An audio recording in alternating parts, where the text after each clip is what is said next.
Salut à tous, j'espère que vous allez bien. C'est Owanagi et bienvenue dans cette nouvelle vidéo.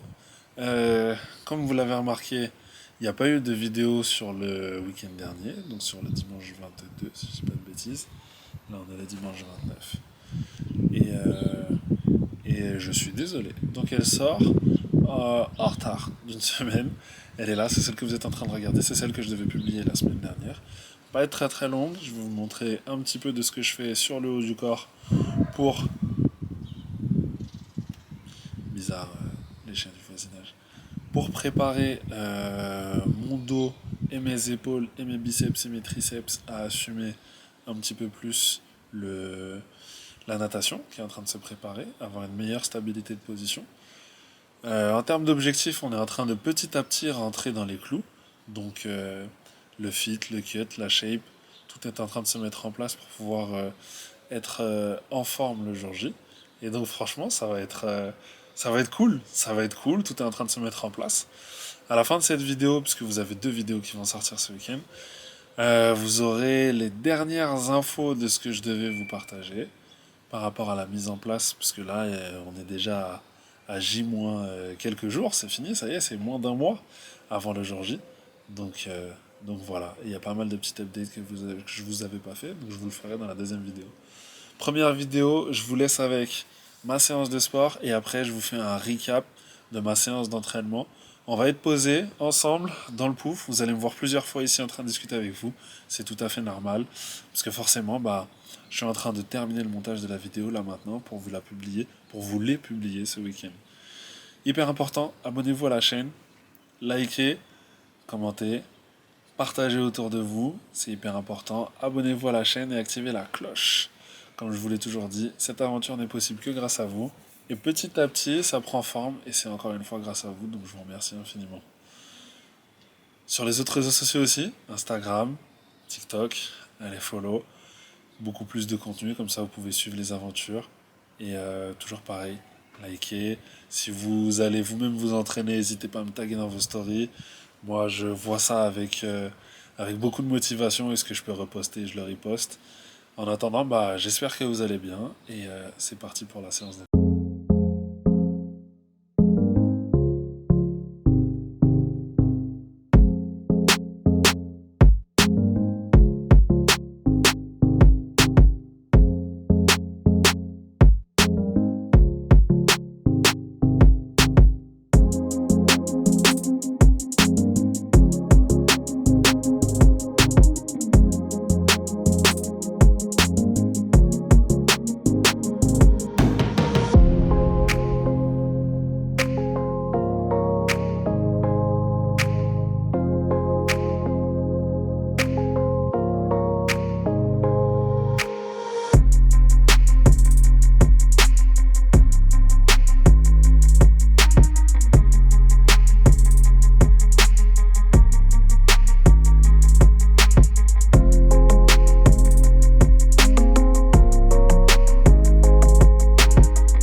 vous avez vu, et vous n'êtes pas du bon côté. Ok, je vous mets du bon côté, je tiendrai le téléphone de la main gauche, c'est pas grave. Au moins, vous êtes en full luminosité, vous êtes bien. J'ai pas changé d'endroit, je suis toujours au même endroit, me demandez pas. Je suis posé, je suis dans mon chalet à la montagne à Courchevel. Et du haut de la montagne, je vous salue. Alors, la semaine dernière, qu'est-ce qui s'est passé en termes d'entraînement? J'ai fait une grosse sortie vélo qui s'est écourtée le dimanche 15, le dimanche 16. Et donc, la semaine qui a suivi, j'ai pas poussé sur le vélo. Par contre, c'était une semaine full natation. En ce moment, je vais beaucoup, beaucoup nager. J'ai vraiment envie d'être bon sur cette discipline. J'ai pas envie de galérer sous l'eau. Après, le vélo, la course à pied, c'est des axes de progression que je mettrai en place au fur et à mesure. Mais je suis déjà satisfait de ce que je suis capable de produire. Je suis déjà content de ce que je suis capable de produire, donc j'ai mis l'emphase sur la natation. Sans oublier l'un et l'autre. Par contre, je ne les prends pas toujours en entraînement sur ma montre, parce que vu que elle n'est pas connectée au treadmill que j'utilise ou alors au vélo d'intérieur que j'utilise, bah il y a plein de données qu'il n'y a pas, donc c'est pas toujours hyper intéressant d'avoir l'entraînement. Mais les entraînements sont faits. Donc pour la semaine, ça a été lundi natation, mardi natation, mercredi natation et course à pied, jeudi natation et course à pied et vendredi natation et course à pied. Samedi rien et dimanche rien non plus. Tout s'est bien passé. Sur tous les jours de natation, tout s'est bien passé. Je faisais à peu près à chaque fois entre 2000 et 2500. Pardon, entre 1500 et 2000. Même si, voilà, des fois sur mon Strava, vous allez voir qu'il y aurait écrit 1125, mais c'est juste qu'il y a des allers-retours de travail que je ne prends pas. Parce que c'est des allers-retours justement de travail où je vais travailler quelque chose de spécifique.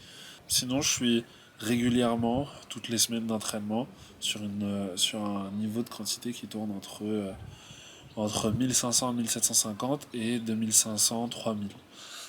Pour mes divisions d'entraînement, comme je vous l'ai dit, j'ai plusieurs types de séances. J'ai des séances où je fais du long, donc je vais faire 2 blocs de 1 km par exemple. Et j'ai des séances où je fais du travail un peu plus spécifique d'allure, où là mes blocs vont être répartis par exemple en 250, en 4 fois 250, en 5 fois 200, en 2 fois 500, ou ça je parle sur 1 km et je vais le répéter une ou deux fois. Le dernier type de bloc de travail que je fais, c'est des allures sur 50, et là bah, c'est appuyer le plus fort possible. Sur 50 ou 100 et appuyer le plus fort possible. En ce moment, comme je vous l'ai dit, pour faire une petite mise à jour, les gars de la piscine ont été super gentils, et donc l'entraîneur qui s'entraîne juste à côté m'a donné plein de conseils pour travailler sur ma culbute. Je suis en train de l'intégrer, je suis pas encore bon dessus. Donc forcément tout ce travail prend du temps. Donc voilà, ça je le travaille sur 50 où je vais en intégrer une, deux et j'essaye d'être le meilleur possible. En termes de respiration, c'est particulier parce qu'on a l'eau qui nous appuie dessus, on doit se mouvoir en même temps retenir, essayer de ne pas faire en sorte qu'il y ait de l'eau qui rentre dans le nez. Et ça, je vous avoue que moi, ça c'est un truc. J'ai l'eau qui rentre facilement dans le nez, comme je vous ai dit depuis le début, je bois l'eau de la piscine. Là maintenant, beaucoup moins. J'arrive à beaucoup mieux gérer ma respiration, à respirer correctement au bon moment, dans la bonne fluidité par rapport à la vague qui se crée autour de ma tête, justement bah, pour pas avoir de retour d'eau à l'intérieur.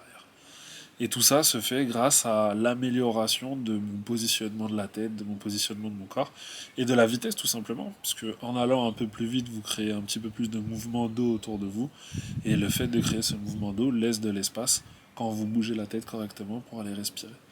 Donc c'est cool, tout ça c'est de la progression, c'est des points techniques, c'est précis. Si vous nagez, vous vous en rendez compte. Si vous nagez en mode loisir, vous vous en rendez pas compte. Mais dès que vous nagez, que vous commencez à faire des distances, des longueurs, à faire de la répétition, vous allez très vite vous rendre compte des points techniques à améliorer. Et c'est une très bonne chose. Pour conclure sur cette vidéo, je vous fais le deuxième bout juste après. Mais pour conclure sur cette vidéo, bah, vous avez eu ma semaine d'entraînement. J'ai enfin les derniers points techniques qui sont mis en place par rapport à la préparation de l'Iron de Aix. Donc je suis super content. Je vous remercie de suivre cette aventure. Et c'est parti pour la deuxième vidéo. Donc vous avez les deux le même week-end, mais c'est pas grave. Profitez, profitez, profitez, c'est comme ça. Donc tous ces entraînements, j'en suis hyper content de toute cette progression. Comme je vous l'ai dit, nager, c'est un truc où j'ai développé une appétence pour ça. Donc je suis vraiment content de pouvoir progresser. Et forcément, bah, la culbute, c'est un des derniers points qui me permettrait d'améliorer mes chronos sur longue distance. Puisque ça crée un mouvement de vitesse, vous tapez au mur, ça vous redonne pas mal d'élan pour continuer à nager.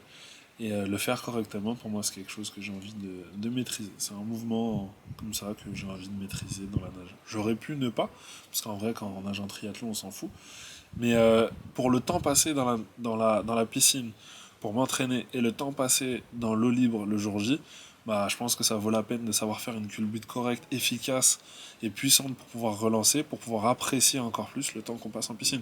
Parce que si on fait un rapide comparatif, on est à peu près à... Allez, on est facilement à 99% du temps de nage en piscine pour 1% du temps, donc le jour J, le jour de la compétition, de nage en haute mer ou en eau libre. Et vous allez nager en haute mer et en eau libre pendant...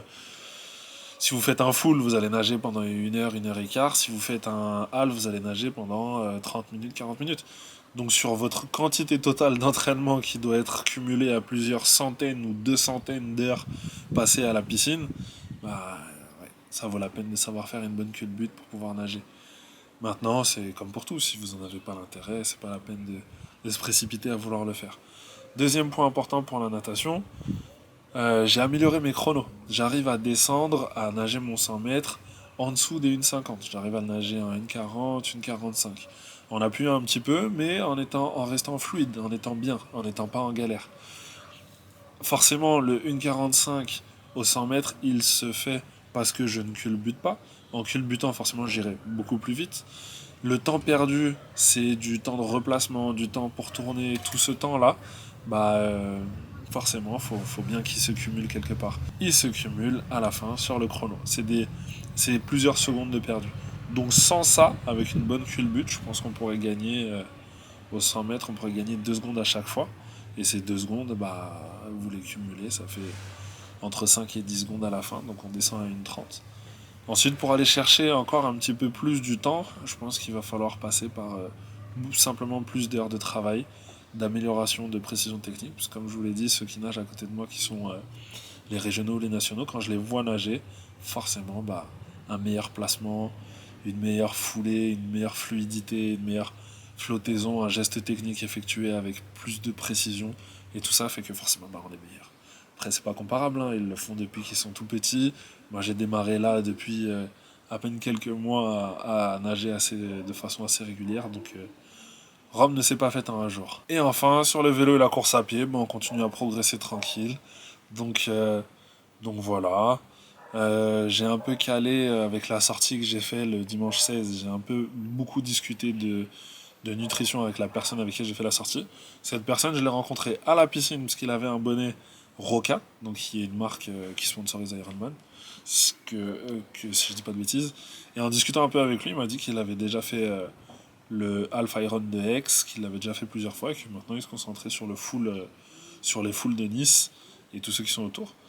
Et il m'a proposé qu'on allait faire un tour en vélo un dimanche sur une sortie. On est parti, c'était cool. J'ai pu lui poser plein de questions sur plein de choses que je ne savais pas forcément. Et donc le fait d'avoir quelqu'un à qui pouvoir poser toutes ces questions, c'était super agréable pour moi. C'était un vrai puits de connaissances de pouvoir poser toutes les questions toutes bêtes. Par exemple, une question que j'ai en tête depuis longtemps, c'était de savoir qu'est-ce que je mets en dessous de ma tréfonction. Est-ce que je suis à poil ou est-ce que je mets un caleçon, est-ce que je mets un maillot de bain. Et je savais pas du tout. Et juste ça, le fait d'avoir posé la question, ça permet de... Même une question la plus logique, tu vas la poser et voilà, ça va te permettre de réfléchir et c'est plutôt cool. Donc lui, il m'avait conseillé de ne rien mettre en dessous et au pire, si j'avais peur des frottements à cause de la combinaison, de mettre du Body Glide. C'est une crème qui permet justement d'éviter d'avoir les frottements aux aisselles puisque bah, on va nager, courir et faire du vélo pendant longtemps. Et donc voilà, donc se balader à poil en tréfonction. Voilà, c'est comme si vous aviez un très grand slip qui vous enroule tout le corps et qui peut aller dans l'eau, résiste à la transpiration et avec lequel vous allez aussi courir. Pour conclure sur cette vidéo, je vous fais le deuxième bout juste après, mais pour conclure sur cette vidéo, bah, vous avez eu ma semaine d'entraînement. J'ai enfin les derniers points techniques qui se sont mis en place par rapport à la préparation de l'Iron de Aix. Donc je suis super content. Je vous remercie de suivre cette aventure. Et c'est parti pour la deuxième vidéo. Donc vous avez les deux le même week-end, mais c'est pas grave. Profitez, profitez, profitez, c'est comme ça.